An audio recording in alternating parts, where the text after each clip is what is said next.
Selamat untuk menjadi tuan rumah, Suke, karena berhasil bertindak tangguh. Hadiahnya adalah 60 poin tindakan sulit. Sistem ini bersuara di benak Suke. Su Yunlan berdiri di luar jendela dan berhenti karena kaget. Dia tidak mengira Suke akan menolaknya dengan cara ini. Aku ingin tahu apakah teman Taoisku dapat memberitahu alasan untuk jawabannya? Dia bertanya dengan hati-hati. Alasan? Apakah aku, Suke, terlihat seperti seseorang yang puas berada di belakang dan tetap stagnan? Tidak ada yang bisa berdiri di antara aku dan bertindak tangguh. Dengan pemikiran ini dalam pikiran, wajah Suke masih memancarkan senyum berseri saat dia menjawab, bakat dan kesuksesan adalah penghargaan dari kerja keras dan pengejaran terus-menerus. Seorang pria yang baik dan benar tahu ini dan akan melakukan hal seperti itu. Aku pernah ke 4 penjuru dunia dan aku sangat menikmati petualangan aku. Pemimpin sekte meminta aku untuk tetap tinggal dan menjadi tetua sekte. Itu sama dengan mematahkan sayap aku dan melumpuhkan aku. Petik 2. Su Yunlan tercengang. Dia jelas shock. Bakat dan kesuksesan adalah hadiah dari kerja keras dan pengejaran yang konstan. Orang yang baik dan benar tahu ini dan akan melakukan itu. Suatu hal yang menarik untuk dikatakan? Itu mengejutkanku bahwa teman Taoisu sangat elegan dan halus dalam berbicara. Sepertinya aku sombong dan tumpul. Karena temanku Su keberatan, aku seharusnya tidak memaksanya juga. Su Yunlan tersenyum pahit, matanya menunjukkan kebingungan.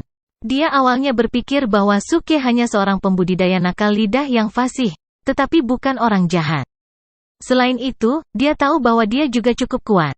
Jika saja dia akan setuju untuk tinggal di sini di sekte perubahan besar, dia mungkin akan dapat mengangkat sekte ke ketinggian baru.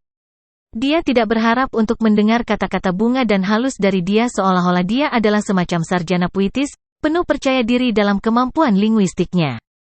Terutama kalimat tentang melakukan apa yang benar sebagai pria jujur, yang benar-benar mengejutkannya. Ding! Selamat untuk menjadi tuan rumah, Suke, karena berhasil bertindak tangguh. Hadiahnya adalah 50 poin tindakan sulit. Setelah menerima bunyi bip sistem yang terdengar di kepalanya, dia tersenyum nakal. Dia tidak menyangka bahwa frasa umum yang digunakan di dunia modernnya begitu jarang di sini dan bahkan berhasil membuatnya terkesan. Ini akan bagus untuk berakting tangguh. Dia memandang Su Yunlan dan melanjutkan, sekte pemimpin Su menganggap terlalu tinggi pada aku. Sebenarnya, seseorang seperti aku yang begitu keren tanpa batas dan keras kepala yang keras kepala tidak cocok untuk tinggal di sini di sebuah sekte. Memiliki aku di sekitar akan membawa masalah ke sekte karena itu aku harus dengan baik hati menolak niat baik pemimpin sekte. Petik 2. Cici, Su Yunlan tidak bisa membantu tetapi tertawa lembut saat dia menutupi mulutnya. Dingin tanpa batas dan sangat keras kepala? Dia tidak pernah mendengar ada orang yang menggambarkan diri mereka seperti itu. Suke ini orang yang aneh. Dia kemudian melanjutkan, temanku Taoisu memang tidak seperti orang biasa. Hanya saja kamu terlihat seperti orang yang keras kepala yang keterlaluan di permukaan tetapi hangat di dalam. Sepertinya aku harus mencoba menyusuri jalan keren ini di masa depan ketika bertemu orang-orang. Menjadi bangga dan keren adalah persyaratan pertama untuk bertindak tangguh. Suke membelai dagunya saat dia bergumam pada dirinya sendiri. Su Yunlan memandang Suke dengan mata terbuka lebar seolah dia iri dengan kehidupan Suke dan menghela nafas panjang. Sebenarnya, aku sangat iri dengan kehidupan bebas semangat teman Taois temanku Su ini tanpa kekhawatiran atau beban, dengan keterampilan yang dia miliki, dia benar-benar dapat berkeliaran di 4 penjuru bumi. Suke berhenti sejenak sebelum matanya menyala. Dia kemudian duduk tegak dan menjawab, kamu bisa melakukannya juga. Menjadi pemimpin sekte tidak berarti kamu harus terkurung di sini dalam batas-batas sekte. Itu akan sangat membosankan. Ayo, mari kita pergi tur petualangan bersama. Aku akan membawa kamu. Dan kamu bisa membawa perak. Petik 2. Petualangan dadakan. Su Yunlan bergumam pada dirinya sendiri. Dia jelas terguncang oleh permintaannya dan bahkan tampak tergoda untuk setuju. Dia kemudian sadar kembali dan memaksakan tawa sebelum menggelengkan kepalanya, betapa baiknya jika aku bisa meninggalkan semuanya dan pergi. Tapi selain aku, masih ada 2 tetua lain yang telah membantu aku memegang benteng. Bahkan dengan kita bertiga bekerja tanpa lelah, segalanya tidak mudah. Jika aku pergi, aku khawatir para tetua tidak akan mampu menangani sekte sendirian. Jangan pedulikan keterus teranganku, tetapi aku menyadari bahwa kamu juga tidak memiliki banyak murid. Dan hari-harimu cukup sederhana. Suke menjawabnya dengan rasa ingin tahu. Begitulah yang terlihat di permukaan. Tapi akan selalu ada seseorang dari sekte iblis datang untuk menyebabkan beberapa gangguan. Setelah kita mengusir seluruh gerombolan, kelompok lain akan muncul dan menyebabkan masalah. Oh, Suke tampaknya sangat tertarik ketika matanya berbinar. Apakah ada banyak orang yang datang ke sini untuk membuat masalah? Begitu dia mendengar Su Yunlan menyebutkan anggota sekte iblis datang untuk menggertak mereka, Suke segera memikirkan semua poin pengalaman yang akan dia dapatkan dengan menghancurkan mereka dan sangat bersemangat. Ya, ada banyak dari mereka tetapi mereka tidak akan benar-benar menyerang kita juga. Sebagian besar dari mereka akan pergi setelah kita memberi mereka beberapa batu roh. Su Yunlan menjawab dengan santai. Suke mencibir jawabannya. Kotoran, itu sama baiknya dengan memungut biaya perlindungan. Sepertinya orang-orang dari sekte iblis itu baik. Sekitar tingkat kultivasi apa orang-orang yang datang? Suke menekan. Su Yunlan memandang Suke dengan sedikit keraguan dan keingintahuan seolah-olah dia tidak bisa mengerti mengapa dia menanyakan pertanyaan-pertanyaan ini. Tetapi dia tetap menjawab, sebagian besar waktu, akan ada 1 atau 2 pembudidaya panggung asli bayi dan beberapa murid panggung inti emas. Teman Taoisu, mengapa kamu menanyakan pertanyaan-pertanyaan ini? Haha, bukan apa-apa. Suke tertawa dan menepis pertanyaannya dengan lambaian tangannya. Namun, ekspresi bersemangat dan kebahagiaan yang tertulis di wajahnya membuatnya pergi dan Su Yunlan sepertinya menebak ada sesuatu yang salah. Wajahnya berubah sebelum dia buru-buru berbicara, temanku Su, tolong jangan terburu-buru. Orang-orang ini berasal dari sekte iblis Wind City dan keberadaan mereka selalu tidak diketahui. Jika kamu membunuh gerombolan mereka, lebih banyak akan muncul di mereka tempat. Bahkan jika kamu bisa membunuh mereka semua, sekte perubahan besar akan berada dalam bahaya. Petik 2. Apa yang kamu takutkan? Setiap kali gelombang baru datang, kita akan membunuh seluruh gelombang mereka. Suke menjawabnya tanpa rasa takut. Su Yunlan menatap matanya sebelum melanjutkan, jika teman Tao, Su setuju untuk tetap tinggal dan menjadi tetua, aku tidak akan khawatir atau takut. Tetapi karena kamu pergi, bagaimana kita dapat mempertahankan diri melawan gelombang demi gelombang serangan sekte jahat? Petik 2. Itu benar. Suke mengangguk setuju. Dia tahu bahwa Su Yunlan juga benar. Jika dia menyinggung sekte iblis dengan membunuh gelombang pertama dari mereka dan pergi setelah itu, sekte perubahan besar pasti akan dalam kesulitan. Namun, jika dia bisa menemukan cara untuk membuat sekte perubahan besar menjadi lebih kuat, maka itu akan menghilangkan kekhawatirannya. Sementara itu, Suke memanggil sistem di kepalanya dan memasuki toko sistem. Dia kemudian bertanya pada sistem, apa yang bisa meningkatkan kemampuan bertarung sekte dan juga bisa diberikan kepada orang lain? Pada awalnya, dia berpikir bahwa memberi mereka mantra pelindung adalah yang paling tepat. Namun, dia menyadari bahwa barang apapun yang dia beli dari dalam toko hanya dapat digunakan olehnya. Itu sebabnya dia menanyakan pertanyaan itu. Tidak lama kemudian, toko sistem mengeluarkan cahaya putih sebelum menampilkan beberapa item. Suke melihat barang-barang itu dan terkejut. Semua barang itu cetak biru? Dia kemudian melihat dengan jelas dan membaca kata-kata dan deskripsi cetak biru sebelum tertawa terbahak-bahak. Ini menyebabkan Su Yunlan yang berada di sampingnya melompat kaget. Dia awalnya memperhatikan bahwa Suke linglung. Dia ingin bertanya apa yang dia pikirkan ketika dia mulai tertawa tiba-tiba, memberinya waktu untuk bereaksi. Teman Su, ada apa denganmu? Seluruh wajah Suke menampilkan kebahagiaannya saat dia memanjat jendela dan memeluk Su Yunlan dengan gembira. Sekte Tetua Su, aku punya ide untuk mencegah sekte iblis dari melecehkan sekte kamu dan pada saat yang sama, membuat sekte perubahan besar sekte terkuat di seluruh Wind City. Su Yunlan tidak bisa bereaksi tepat waktu untuk mencegah Suke memeluknya saat dia kehilangan warna di wajahnya dan mencoba membebaskan diri dari pelukannya. Begitu dia mendengar kata-katanya, jantungnya berdetak kencang. Dengan wajah heran, dia menatapnya dan bertanya, apa? Apa yang kamu katakan? Cegah sekte iblis dari melecehkan sekte kamu dan pada saat yang sama, buat sekte perubahan besar sekte terkuat di seluruh Wind City. Petik 1. Begitu dia mendengar kata-kata ini, Su Yunlan tidak memiliki cara untuk mempertahankan ketenangannya. Jika ada orang lain selain Suke yang mengatakannya, Su Yunlan tidak akan memperhatikan orang itu. Bahkan, dia mungkin akan menganggap bahwa dia gila. Namun, karena kata-kata ini diucapkan oleh Suke, Suyunlan tidak punya cara untuk mengabaikannya. Dari sudut pandangnya, Suke hampir setengah gila. Semua yang dia dengar tentang pemuda ini dari awal hingga akhir adalah semua hal gila dan luar biasa yang telah dia lakukan. Beberapa bahkan terdengar seperti mukjizat. Ketika dia berada di core bearing stage, dia sendirian menyapu seluruh sekte roh jatuh. Segera setelah itu, dia memusnahkan dan menghancurkan sekte surgawi. Suke membunuh seorang pembudidaya panggung asli bayi tepat di bawah hidung pemimpin tahap transformasi bayi. Dia kemudian melanjutkan untuk menghancurkan semua infrastruktur sekte sebelum melarikan diri. Setengah bulan kemudian, dia muncul di Witir Bones Forest di Golden Core Stage dan sendirian membunuh seluruh sekte Sungai Darah juga. Dan akhirnya sekarang, dia berbicara tentang mengangkat Great Chengsek dan menjadikannya sekte terbaik di seluruh Wind City. Pikiran pertama Suyunlan adalah, apakah orang ini akan membunuh semua sekte di Wind City? Setelah mendengar ini, Suyunlan membebaskan diri dari pelukan Suke dan mundur beberapa langkah. Dia lalu menghela napas dalam-dalam, sebuah tatapan tajam terukir di wajahnya, ini. Teman Su, kamu, tetap tenang. Kamu ingin aku tetap tenang? Suke kemudian kembali sadar. Setelah mendengar kabar baik seperti itu, bukankah seharusnya dia senang? Kenapa dia memintaku untuk tenang? Sialan, aku mengalami beberapa kerugian besar. Aku baru saja menghabiskan lebih dari 100 poin tindakan sulit untuk membeli cetak biru dan aku bahkan tidak mendapatkan ciuman darinya. Aku hanya berhasil mendapatkan pelukan beberapa detik. Memikirkan ini hanya memberi aku tekanan darah rendah. Temanku Su, aku mengerti niat baikmu. Hanya saja, jika kita dapat menghilangkan kekhawatiran bahwa sekte iblis mungkin mengganggu kita di masa depan, itu adalah hal yang baik.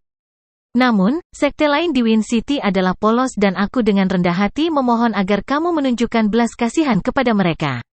Pada titik ini, Suyunlan mengambil nada lembut dan bijaksana. Apa yang dia maksud adalah agar Suke tidak membahayakan sisa dari sekte yang benar dan jujur. Ketika Suke mendengar ini, dia jelas bingung. Pemimpin sekte Su, apa yang kamu bicarakan? Aku, lupakan. Sebenarnya, inilah yang terjadi. Aku memiliki cetak biru di sini yang dapat membantu membuat senjata legendaris untuk membantu kamu mempertahankan sekte perubahan besar. Dengan begitu, ketika mereka datang untuk menciptakan masalah, kamu bisa merasa nyaman. Pada saat yang sama, jika kamu merasa ingin bertualang, kamu dapat membawa senjata legendaris untuk keluar dan bertarung. Aku yakinkan kamu bahwa kamu akan berhasil dalam setiap pertempuran. Suke kemudian menarik cetak biru dan menyerahkannya kepada Suyunlan. Suyunlan membeku saat dia menghela nafas lega. Jadi dia salah. Suke ini tidak ingin mengamuk lagi. Sebaliknya, dia hanya ingin memberinya senjata. Ini juga pengaturan yang bagus. Hanya saja, seberapa kuat senjata ini? Itu bisa membantu untuk bertahan melawan sekte iblis dan masih bisa bertarung di medan lain? Suyunlan mulai merasa penasaran saat dia menerima cetak biru dan mengambilnya perlahan. Suke tersenyum lemah saat ia mengambil kesempatan untuk menyentuh tangan Suyunlan yang putih dan lembut.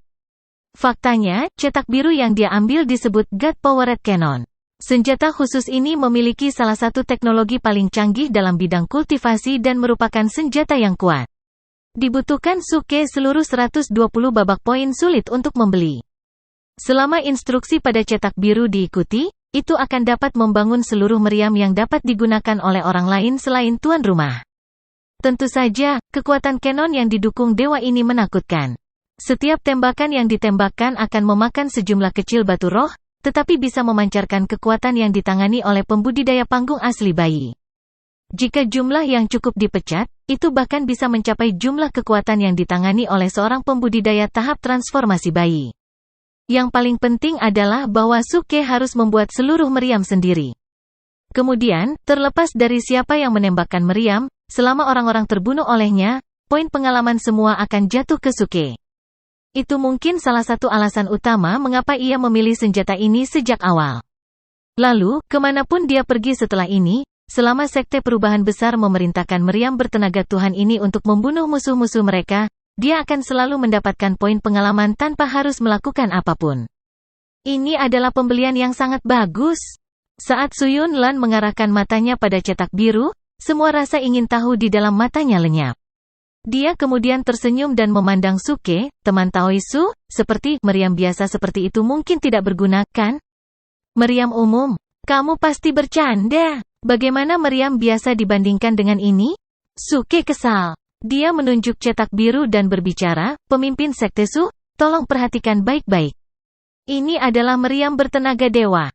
Satu batu roh kelas rendah akan memungkinkannya untuk menembakkan 10 putaran artileri. Setiap putaran sama kuatnya seperti panggung bayi asli. Serangan. Jika aku membuat 10 dari meriam menakjubkan ini, Sekte perubahan besar kamu tidak akan lagi memiliki musuh. Bahkan pembudidaya tahap transformasi bayi tidak akan berani memusuhi kamu. Petik 2. Gul. Ekspresi Su Yunlan membeku sebelum dia memaksakan senyum. Dia jelas tidak mempercayai kata-kata Suke. Di dunia kultivasi khusus ini, dia tidak pernah mendengar senjata apapun yang bisa sekuat dan bahkan yang bisa dioperasikan hanya dengan menggunakan satu batu roh kelas rendah. Selain itu, setiap putaran sama dengan gaya yang dipegang oleh pembudidaya panggung asli bayi. Bagaimana itu bisa terjadi? Itu adalah sesuatu yang hanya dibicarakan dalam mitos dan legenda. Selanjutnya, senjata abadi akan membutuhkan penggunaan kekuatan inti. Selain itu, hanya makhluk luar biasa yang bisa memalsukan senjata sekuat itu. Bagaimana itu bisa dibuat hanya oleh kultivator junior lainnya? Namun, dia merasa bahwa mungkin tidak sopan untuk memberitahu Suke bahwa karena takut hal itu mungkin menyebabkan dia kehilangan muka. Dia memutuskan untuk tidak mengembalikan cetak biru itu ke Suke dan berbicara, teman Su, karena itu masalahnya, aku harus merepotkan kamu. Bahan apapun yang kamu butuhkan, asalkan ada dalam sekte aku, tolong bantu diri kamu sendiri. Sikapnya bukan karena fakta bahwa dia murah hati tetapi karena sekte perubahan besarnya berada dalam posisi yang sangat buruk. Tidak ada yang berharga yang tersisa di dalam kamar harta karun itu sebabnya dia memberi Suke wewenang untuk mengambil apapun yang dia butuhkan. Untungnya, meriam yang didukung Tuhan ini tidak memerlukan bahan berharga atau mahal. Yang dibutuhkan hanyalah sejumlah besar besi hitam. Sisa pesona rumit yang diperlukan diberikan setelah membeli cetak biru. Pada titik ini, dia sudah memiliki sumber daya yang diperlukan untuk membuat 4 atau 5 meriam penuh. Akhirnya, Suke menerima ubin dari Su Yunlan yang menunjukkan otoritasnya dalam sekte. Dia kemudian buru-buru pergi ke ruang harta. Karena dia tidak bisa tidur dan karena dia terburu-buru untuk waktu, dia mungkin mulai mengerjakannya sekarang. Besi hitam adalah bahan yang diperlukan untuk membuat pedang terbang. Karenanya, ada banyak sekali besi hitam di dalam ruang harta karun Great Chengsek. Saat Suke memasuki ruangan, dia mulai menggeser besi hitam di sekitar tanpa mengucapkan sepatah kata pun. Ini menyebabkan para murid yang menjaga ruangan menjadi bingung dengan tindakannya. Akhirnya, Suke kembali ke halaman kecilnya. Dia terlalu malas untuk bahkan mencari tungku peleburan dan hanya menyulap kekuatan intinya sendiri dari dalam tubuhnya karena semua besi hitam melayang di depannya. Segera setelah itu, api berwarna hijau keluar dari telapak tangannya. Itu adalah mantra Molten Green Lotus yang dia gunakan untuk membungkus semua besi hitam mengambang.